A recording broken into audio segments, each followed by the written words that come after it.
What's happening, fam? L.A.R. movement still moving.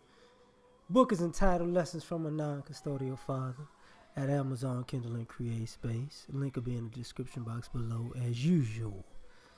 Jeffrey Osborne, tell him now.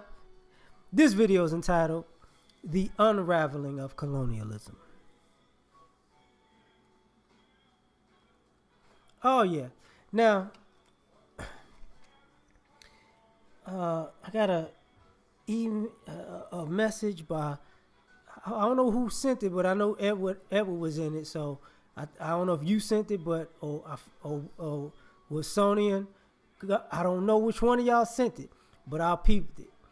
And something I was thinking about when I saw this video was an immigration article on the BBC in UK about immigrants who are not quote unquote British born or not white migrating to the UK, or not British born or not white, because they had white people from America who was there too. And they feel like too many immigrants are coming, taking their jobs and taking their country from them, right?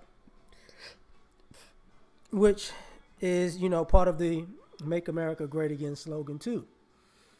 And putting up a wall and, and all that other stuff.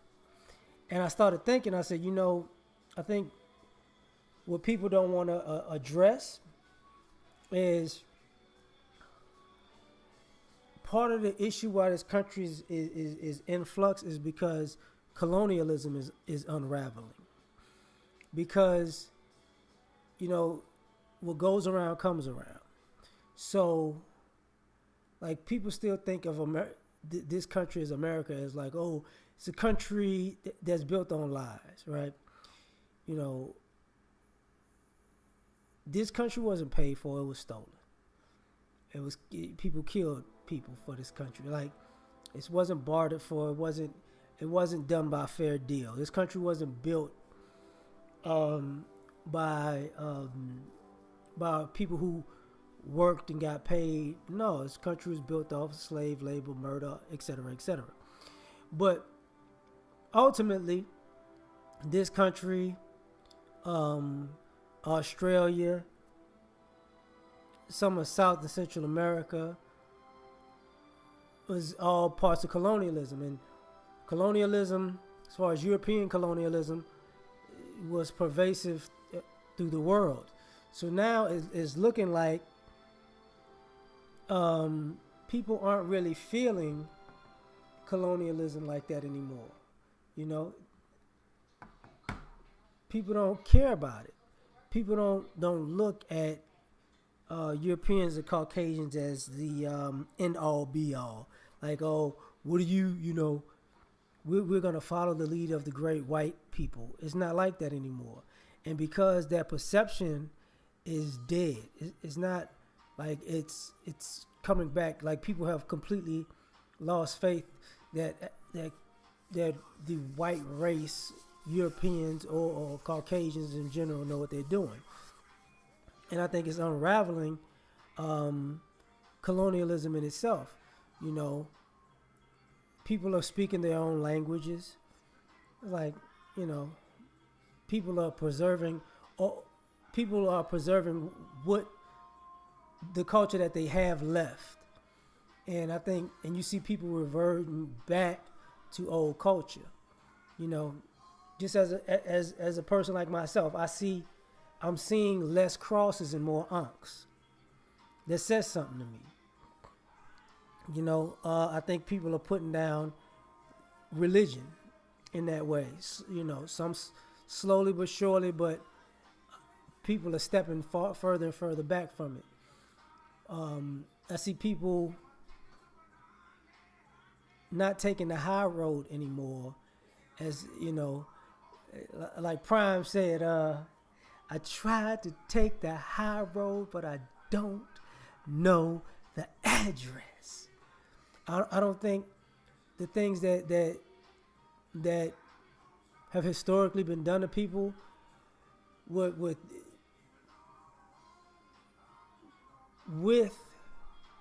everybody's blessing, quote unquote, that it's okay that this evil stuff gets done to people, or this ridiculous stuff or hypocritical stuff gets done. I think people are responding to that. I think feminism is, in some ways, unraveling colonialism, because it's unraveling the male-female bond of the of we call the mainstream culture, right? Because they were at odds. I think one of the biggest things to unravel colonialism is finance, because a lot of this stuff in America is in the UK and just European mindset is a colonialism has a lot to do with capitalism. Get as much money as you can. You know what?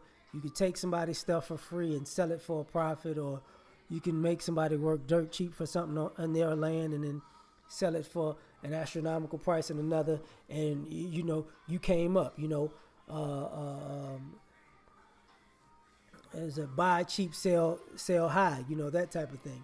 And I think because of the over expansion of the empire, right? Owing China is a problem. The military,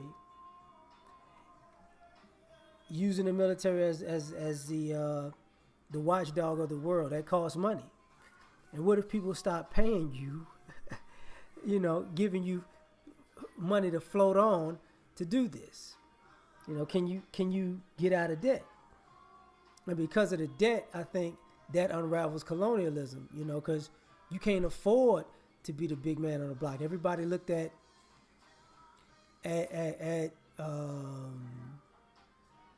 groups of people by the money that they possess. Everybody wasn't okay with the things that were being done, but you didn't, quote unquote, want to bite the hand that feeds you, right? And now people ain't got as big of a problem biting, because that ain't the hand that's feeding anymore. So I think it unravels colonialism. I think the biggest thing that's doing it is technology, because one is the exposing of reality. Like, there's two types of, like with us, like when you see the Hollywood scandal with all of the guys and the women now, with the sex scandal, sexual assault, and all of that. Because, as a black person, we're always the villain, the bad guy. We did all this stuff. And we've always said, y'all need to keep your eyes on these certain people. But because it was America and technology wasn't as vast as it was, and the information couldn't get spread this quickly, people was like, oh, no, we see it on the news. They said you black people. But now, just as fast as everybody was like, oh, Bill Cosby. Now you have people who said so many things about Bill Cosby being guilty, and why wait 30, 40, 50 years, like we were saying, like you can't do that. That doesn't make sense. Now people are using the same talking points for these other fellas in Hollywood, right? Who didn't even do the same thing. They're actually guilty of the things that they were doing. Well, some of them. Not all of them. Some of them. And some of them admitted to the things that they were doing, right? So now you're looking at it like, wait. But if you're going to put this person on blast, then you got to put these people on blast. But see, the fairness of what technology exposes is a problem. The acts of terror. Everybody of every ethnicity and race and religion can see. When white people commit terrorist acts, it's not terror. So now everybody else is looking like, oh, okay. Oh, everybody is a terrorist but y'all. Oh, okay. And this is things that people have been saying for years. The constant stories of police misconduct. Not just police brutality, but the misconduct. Things keep getting swept under the rug. The constant contradictions politically, they keep getting swept under the rug. And because you're seeing all this vast hypocrisy, and you're seeing how the rich are getting richer and the poor are getting poor, and the wealth gap is expanding, and people are not looking at it as everybody can't get ahead in this country, or people are putting out the data and the statistics, and people are learning the truth about American history and in its nuances, not just a blanket statement. Now people are learning the truth and the nuances of it, and the trust in quote unquote mainstream America or Europeans or Caucasians is completely gone. And with their own infighting, and even with everybody else's infighting, I think, and people are looking at it like, whether people want to admit this or not, the best way to flourish is without these people, because they see wherever Caucasians interject themselves, that's what kills everything else. Everybody can be just fine on their own, but when white people come into it, it messes it up. Like, now you see why China don't necessarily want you there. Japan don't necessarily want you there. This summer, when people were going to Central and South America, they was getting their ass kicked. They don't want you there. Like, Americans in general have a bad reputation going worldwide. You know what I'm saying? So they make an example out of Americans who act the fool. Like, don't be surprised if the LaVar Ball's son and them other kids at UCLA get made an example out of. Or if they don't get made an example out of, the best thing I got that I could think of is they're going to mess around and be playing for China, and China's going to be reaping the benefits of their whole contract, or 50 to 75% of it. So that little thieving act is going to cost them millions of dollars that they gonna basketball pimp out of them in China. Maybe LaVar Ball could expand his big baller brand in China while he's doing it. Who knows? I don't know. But everything unravels colonialism, because nobody believes that these people know what they're doing anymore. And with the brightest minds and everybody's talented tenth on these visas. I was about to say H1N1, but it's not that. But the visas for the smartest people worldwide. With some of these people going back home, and even the technology thing with Snowden and Manning going to Russia, like that says a lot, because even that's not looked at as a treasonous or treacherous act, because the guys who did it were white. And that's like, when you can't call a spade, you can't protect yourself from your own people because you think they're not bad. They're not bad people, and they don't do things that are counterproductive to your country. Oh well, you know what I mean.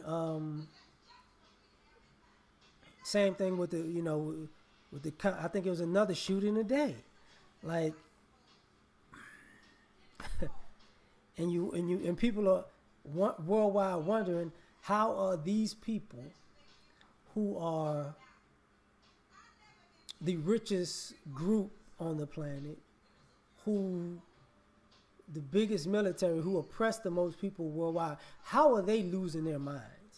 Why are they committing suicide? Why are they depressed? Why are they getting high as a kite on opioids, and now they killing themselves? Now you can't lock them up. Now they want to change all the rules. Why are they unraveling? And everybody knows, heavy is the head, right?